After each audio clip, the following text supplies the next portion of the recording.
Olá, começa aqui o Religare Conhecimento e Religião. Na matriz cultural banto de origem africana, a organização social comunitária é peça fundamental para o exercício da vida responsável. Quais as contribuições esse conjunto de crenças pode trazer para a nossa sociedade nos dias atuais? No Religare Conhecimento e Religião de hoje, eu converso com Guaraci Maximiano dos Santos, que é mestre em Ciências da Religião pela PUC Minas. Seja bem-vindo, Guaraci. Eu que agradeço. Muito obrigado. Acompanhe as notícias da nossa programação pelo site da TV Horizonte. O nosso endereço é www.tvhorizonte.com.br. Pelo canal Religare Conhecimento e Religião no YouTube, você acessa os vídeos das entrevistas. Nós estamos também nas redes sociais. Procure por Religare Conhecimento e Religião e acompanhe o nosso trabalho. Guaraci, o que nós podemos falar assim, em termos de apresentação da cultura banto? O que é a cultura banto? Qual que é a história dela aqui em nosso país? Falar no banto, a gente tem que se remeter à matriz, né, africana, propriamente dito. O banto é um povo que chega ao Brasil, no tempo da escravidão mesmo, né, e de origem do sul, ao sul do Saara, na verdade, do continente africano. Sim. Né? É um povo diverso por si só. É um povo... Não existe um banto? Não, o banto não é uma unidade propriamente dito, né? É uma competência de organização que une vários povos com línguas e dialetos diferentes, formas de crer e viver diversas, mas Sim. que se orientam num ponto X, num ponto crucial, que seria a ancestralidade, o culto à ancestralidade. E esse culto à ancestralidade, ele se manteve aqui no nosso país? Como tudo que veio, né, de fora, na sua origem, há sim mudanças, há apropriações diversas de outras culturas, também africanas, né, e aí vai se modelando, ressignificando esse arranjo brasileiro que nós temos aqui hoje nas tradições e nas religiões de matriz africanas, né, a Umbanda, o Candomblé de Angola, o Reinado, né, a Marujada e outros tantos. Sei. Porque quando pergunto, né, pela manutenção desse culto à ancestralidade, pergunto pensando nas inúmeras violências, né, que os povos africanos sofreram no Brasil e também de muito desrespeito à sua cultura, às suas tradições. Então, como manter essa fidelidade, esse respeito à ancestralidade num contexto tão violento?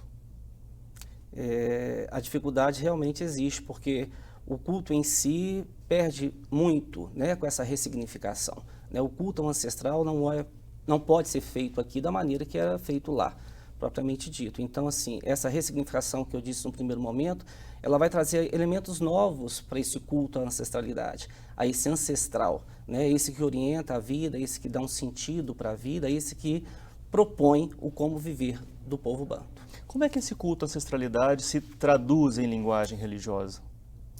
A veneração dessa ancestralidade, né, o banto se baseia no ciclo vital. Né? O que é o ciclo vital? Há uma continuidade, há um contínuo do existir.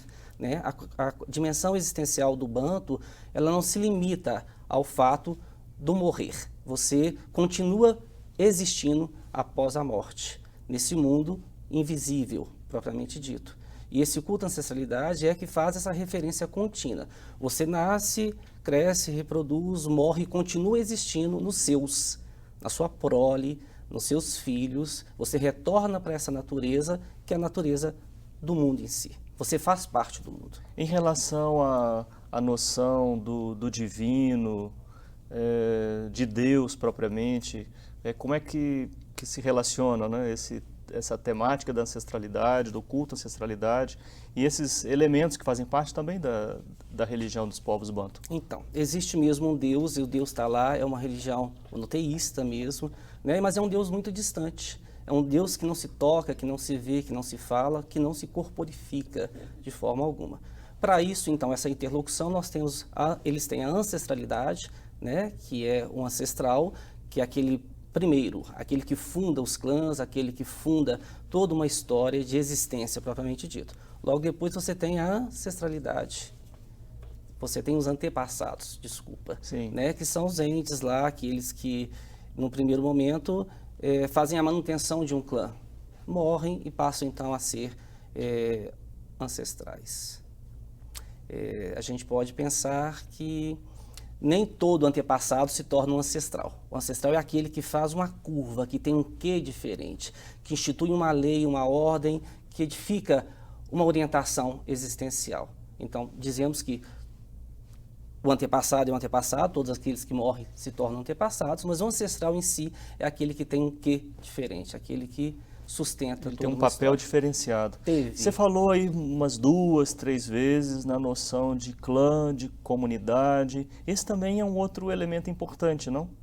Muito, porque eles se organizam dessa forma, né? Diferente dos iorubás, que tem uma tradição de reinos e grandes extensões territoriais, o banto tem também uma manifestação, mas uma manifestação mais comunitária, né? Ele se baseia, propriamente dito, na sua matriz, na função agrícola, na subsistência, né? Então são pequenos clãs, né? Pequenas famílias que não têm uma proporção muito grande, mas tem uma unidade comum entre eles. E uma das ideias dessa noção de clã poderia ajudar a gente a caracterizar algo como um ethos banto? Um ethos banto. Sim, acho que sim, porque se você entende o ethos como lugar, né, esse lugar do existir, esse lugar da referência, esse lugar onde você constitui a sua própria história e é convocado a responder por ela, se é isso, eu acredito que sim. Sim. A cultura banto, ela se organiza a partir da tradição oral, né? Como várias culturas originárias, né? A oralidade tem um papel central, né? Como se mantém uma cultura a partir da oralidade, culturas tão antigas, milenares, como a cultura banto? Pois é, isso fica muito claro na leitura de Altuna, que é um teólogo, né, espanhol, que trabalhou a cultura banto em si, né, onde nós podemos identificar 2 polos, né? Existe toda ali uma perda por causa da constituição da oralidade, como ela é feita, mas também há um ganho, porque a cada momento que essa oralidade se reporta a algo já vivido, colocado por um antepassado, orientado por um ancestral, há um elemento novo que é a existência desse que pronuncia, porque ele traz carregado na sua fala, ou traz essa fala carregado de uma existência e de uma experiência muito única, que é diferente de uma vivência, né? A experiência traz um afeto, a experiência fala de um lugar onde o sujeito é afetado e a partir de ele constrói uma verdade. Então, a cada ponto que se conta, a cada conto que se conta, as 2 formas funcionam bem, tem um elemento novo, então não se perde de tudo, se ressignifica e aí sim continua se vivendo, existindo nessa capacidade que essas religiões têm de transcender, essa capacidade de se reorganizar, nessa plasticidade. É alguma coisa como associação entre memória e ressignificação. Memória e ressignificação, mas traz algo ainda, né, que é muito particular, algo que é do sujeito, como que ele interpreta as suas próprias vivências, as suas próprias experiências, tem um fator ali que é do afeto, que é emocional, que é da vida. Em relação ainda, falando sobre tradição oral, né, isso não cria, por um lado, dificuldade de acessar, o que poderíamos falar de documentos, por exemplo, né, para compreender, olha, é tal coisa, em tal época, isso aconteceu de tal forma, isso tão próprio da nossa cultura, né, ocidental. Então, dependente da história, dos documentos, dos registros. Mas, por outro lado, uma abertura que é exatamente aquela de poder ressignificar, como você falou, né? Não deixar fixa uma experiência, como, por exemplo, pode ser a experiência religiosa em algumas outras religiões. Então, você colocou muito bem, a nossa cultura, né, preza isso. Aquela cultura, a cultura banto, que faz uma referência ao existir propriamente dito, não privilegia essa escrita ou não tem esse acesso a essa escrita ou não teve esse acesso à escrita, e aí traz uma questão que é singular, né? Porque se escrevesse, se fosse orientada por uma doutrina, por um dogma, essa coisa do humano não apareceria com tanta evidência, com tanta particularidade. Ao destacar isso, a gente acaba mostrando uma vitalidade, né? Uma Uma vitalidade. perspectiva nova. É uma reorientação de cada existência. Bem, falando de Banto, você já disse que há muitas maneiras dessa cultura Banto se manifestar, até porque esses povos foram espalhados, misturados, né? Nós, então, o que conseguimos fazer? Encontrar elementos da cultura Banto em religiões como um catolicismo popular, como você falou do reinado, expressões na Umbanda, expressões no Candomblé. É aí que vão se manifestando esses elementos da cultura Banto? Então, a perspectiva do trabalho, da minha pesquisa propriamente dito, foi identificar em 3 manifestações diferentes, afrodescendentes, né, que tivessem a mesma matriz, a matriz Banto, elementos que fossem em comum, né, e que nos informe de que forma esses movimentos religiosos, essas religiosidades ou essas religiões conseguem se comunicar, conversar, né, e aí sim você consegue perceber que essas 3, no caso, a Umbanda, né, o Candomblé de Angola e o reinado trazem em si elementos que unificam essa matriz, que falam dela com uma particularidade. Então a gente pode combinar no segundo bloco, detalhar melhor esses 3 aspectos a partir da sua pesquisa. Tudo bem, claro. Eu estou conversando com Guaraci Maximiano dos Santos, ele é mestre em Ciências da Religião pela PUC Minas. Nós estamos falando sobre a cultura Banto no Brasil. Vamos fazer um breve intervalo, voltamos já.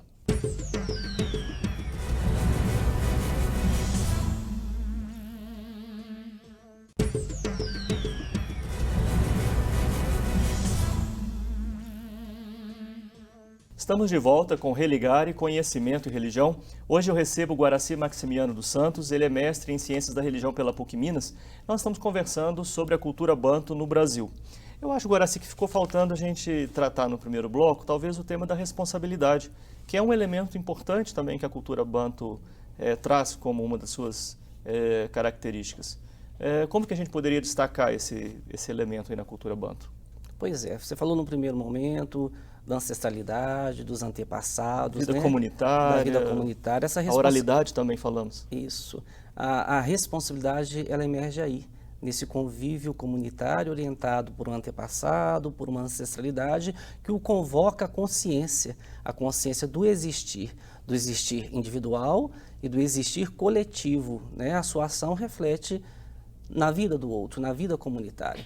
Então, a responsabilidade, ela é um elemento crucial para a existência e para a coerência dessa existência coletiva. Ser responsável por si, pelo outro, pelo contexto, pela própria sobrevivência. Se a gente pensar naquele momento da referência de produção agrícola, é aquilo que se produz, é aquilo que se come, é aquilo que vai sustentar uma comunidade, é aquilo que vai fazer com que essa comunidade cresça ou não. Essa responsabilidade que orienta uma própria existência, uma existência coletiva. Sim, o foco aí nesse elemento da coletividade. Da coletividade, da relação com o outro. Sim, sim. Bom, você já chamou a atenção mais de uma vez, enquanto a gente conversa aqui, sobre a presença de elementos religiosos da cultura Banto no catolicismo popular, como pode ser o reinado, na Umbanda e no Candomblé. Como é que esses elementos aparecem nessas tradições religiosas, nessas experiências religiosas, nessas religiões? Então, eles aparecem na forma de culto, de louvação, né, de entrega, de comunicação e até mesmo a ressignificação propriamente dito, como foi falado no primeiro momento. Você tem as preces, você tem o porquê das preces, o porquê do comportamento, o porquê do fazer, o porquê do existir. Né? Do Candomblé você orienta as iniciações, as feituras, a linhagem, né, dessas famílias, desses pequenos clãs, dessa forma de organização brasileira, né? E aí onde a gente consegue perceber algumas diferenças, como nós falamos, da ressignificação. No Candomblé brasileiro, um pai não inicia um filho. A consanguinidade, ela interdita a sucessão nesse sentido. Você tem um filho de santo que não pode ser um filho carnal do sacerdote ou da sacerdotisa.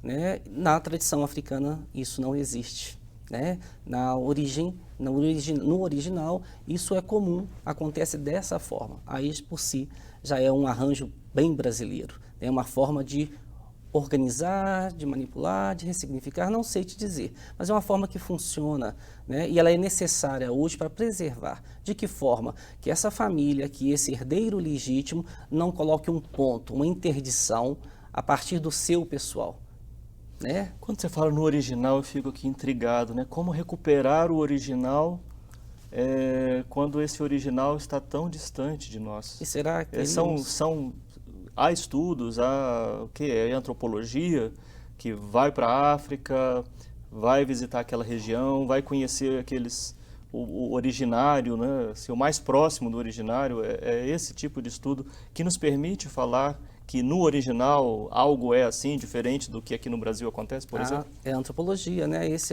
é um campo dela. A antropologia, as ciências humanas, a própria sociologia fala disso também, né?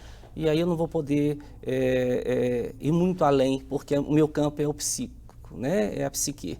E pensar o que tem de essencial na estrutura existencial desses sujeitos que fazem com que eles se comportem dessa forma. A matriz está lá, mas a própria matriz fala de uma ressignificação, ela fala de uma mudança, ela fala de um apropriar-se do novo, transformar e ressignificar esse novo. Isso lá na sua origem. E quem nos fala disso muito bem é o Altuna, né, que estudou a matriz em si, Banto. Né? Nós temos Langa também, que traz uma outra orientação, que é o arcebispo de Maputo, né, sobre as tradições Banto e a forma com que elas se adequam, a necessidade que tem de se adequar para continuar existindo. Então, pensar que no Brasil tem uma ressignificação não é muito diferente de pensar que lá também existe uma recolocação.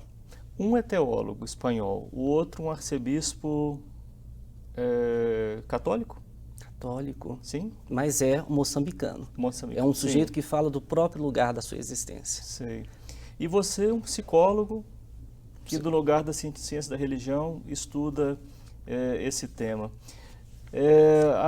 As leituras desde esses lugares, né, uma teologia, uma experiência religiosa, embora tocada ali pelo ambiente, mas formação religiosa distinta, ou mesmo o olhar próprio da psicologia, afeta a compreensão desse fenômeno dito originário. Eu quero dizer, a gente não coloca questões nossas para que a cultura dita originária tenha de responder? Por exemplo, falar de indivíduo, né? Eu acredito que sim, né? Porque não existe uma leitura que não traga quem escreve. Né? É sempre uma leitura, não é agora? Pois é, então. Você está impresso também naquilo que você lê, porque passa pelo seu campo experiencial. Termos que você usa, categorias que você elenca, isso faz com que você se apresente também nessa leitura. Né? Então, quem escreveu e quem lê. E aí sim, nós temos algo que é novo, né? Um ir além do que está escrito, do que se lê. Você fez um estudo sobre uma casa espírita, a Casa Espírita São Sebastião.